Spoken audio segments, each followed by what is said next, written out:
اگر آپ نے بھی ارطغرل سیریل دیکھا ہے تو میں امید کے ساتھ کہہ سکتا ہوں کہ یہ کریکٹر آپ کے دل اور دماغ میں ایک اہم جگہ بنا چکا ہوگا۔ میں بات کر رہا ہوں عبد الرحمن الپ کی۔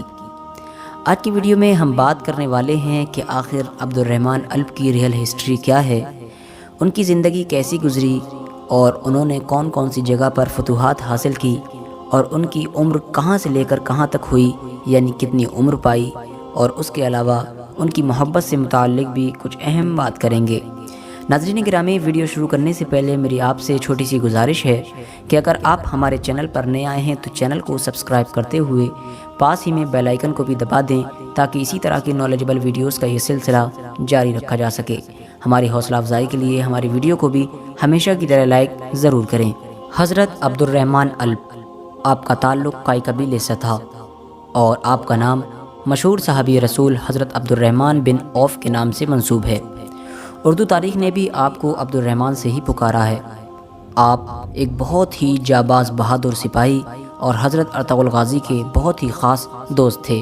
خلافت عثمانیہ کی جب بنیاد رکھی گئی تو اس وقت حضرت عبد الرحمن الپ نے بہت ہی اہم کردار نبھایا، کیونکہ عبد الرحمن الپ ایک ایسے سپاہی تھے جنہوں نے سلیمان شاہ کا دور بھی پایا، ان کے بیٹے ارطغرل غازی کا دور بھی پایا، ان کے بیٹے عثمان غازی کا دور بھی پایا اور ان کے بیٹے کا بھی دور پایا۔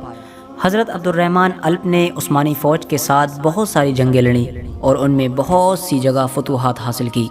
حضرت عبد الرحمن الپ کے بارے میں یہ مشہور تھا کہ آپ رات کو دشمن کی جانب تیر چلائے بغیر کبھی نہیں سوتے ہیں اور نہ ہی دن میں کبھی بھی تلوار چلائے بغیر گھوڑے کی پیٹھ سے نیچے اترتے ہیں۔ حضرت عبد الرحمن الپ نے بہت زیادہ جنگیں لڑی اور بہت زیادہ مضبوط قلعے فتح کیے، جن میں سے بہت سے قلعے بازنطینی فوجوں کے تھے، اور آپ نے ان تمام فتوحات کے ذریعے یہ بتا دیا کہ فتح صرف اور صرف حق کی ہے۔ حضرت عبد الرحمن الپ ایک بہت ذہین اور جنگجو سپاہی تھے۔ آپ اپنے آقا اور مذہب کے بڑے ہی وفادار تھے۔ آپ کا قد لمبا تھا اور آپ کی داڑھی بہت ہی گھنی تھی۔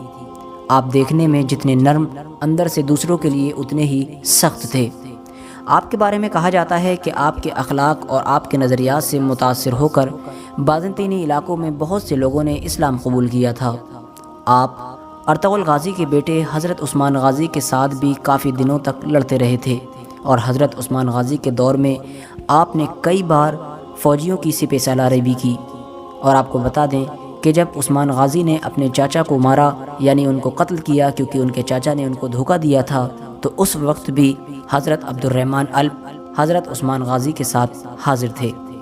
سلیمان شاہ یعنی عثمان غازی کے دادا اور ارطغرل غازی کے جو والد ہیں، ان کے زندگی کے آخری دنوں میں بھی عبد الرحمن نے ہی ان کی خدمتوں کو انجام دیا تھا۔ عبد الرحمن الپ کے عظیم کارناموں میں سے سب سے اہم کارنامہ ایوڈوز جیسے مشہور اور مضبوط قلعے کو فتح کرنا تھا، جو نہایت ہی مشکل کام تھا، کیونکہ یہ قلعہ بازنطینی فوجوں کا سب سے مضبوط اور سب سے اہم گڑھ تھا۔ بعض مورخین کے نزدیک اس قلعے کی فتح کی کہانی ایک محبت سے جڑی ہوئی ہے، جو کہانی اس طرح ہے۔ محل کے مکان مالک کی لڑکی نے خواب میں دیکھا تھا کہ ایک شخص نے اسے گڑھے میں گرنے سے بچا لیا تھا، لہٰذا وہ شخص بہت خوبصورت تھا، جس کی وجہ سے اس کو اس شخص سے محبت ہو گئی تھی۔ لہٰذا اصل زندگی میں جب اس لڑکی نے عبد الرحمن الپ کی شکل کو اپنے دشمنوں کی فوج کے سپہ سالاروں میں دیکھا تو اس نے فوراً پہچان لیا اور وہ جان گئی کہ یہ وہی میرے خواب والا شخص ہے۔ لہٰذا اس نے ایک فوجی کی طرف پتھر پھینکا، جس پتھر پر لکھا ہوا تھا کہ میں تمہیں یہ سلطنت دے دوں گی اگر تم رات کو پھر سے اس قلعے پر چھاپہ ماری کے لیے آؤ، تو لہٰذا میں تمہیں اس محل کے اندر داخل کر دوں گی۔ عبد الرحمن الپ نے ایسا ہی کیا، اور لہٰذا انہوں نے ایسا ظاہر کیا جیسے وہ لوگ قلعے کا محاصرہ چھوڑ کر واپس جانا چاہتے ہیں، اور انہوں نے اپنی ناکامی تسلیم کر لی ہے، لہٰذا اپنی فوج کو پیچھے لے کر واپس ہو گئے۔ رات کے وقت اچانک سے عبد الرحمن الپ اپنی پوری فوج لے کر اس قلعے پر چھاپہ ماری کے لیے پہنچ گئے۔ اس لڑکی کی مدد سے حضرت عبد الرحمن الپ چند ساتھیوں کے ساتھ اس قلعے میں داخل ہو گئے، جس کی وجہ سے وہ قلعہ فتح ہو گیا۔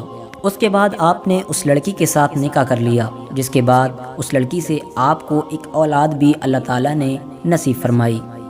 عبد الرحمن الپ وہ شخصیت ہیں کہ جن کو ایوڈوز قلعہ فتح کرنے کے نام سے بھی جانا جاتا ہے، اور آپ ہی صرف ایک ایسے سپاہی ہیں کہ جس نے سلیمان شاہ اور ارطغرل غازی اور عثمان غازی اور اورحان غازی سب کا زمانہ پایا۔ آپ کے بعد ایک نورگل جیسی شخصیت بھی موجود ہے کہ جس نے حضرت سلیمان شاہ اور حضرت ارطغرل غازی اور حضرت عثمان غازی کا دور پایا تھا۔ لہٰذا آج کی ہماری ویڈیو کا یہیں پر اختتام ہوتا ہے۔ ویڈیو پسند آنے پر لائک کریں اور اپنے دوستوں، احباب، رشتہ داروں کے ساتھ ضرور شیئر کریں۔ السلام علیکم ورحمۃ اللہ وبرکاتہ۔ اللہ حافظ۔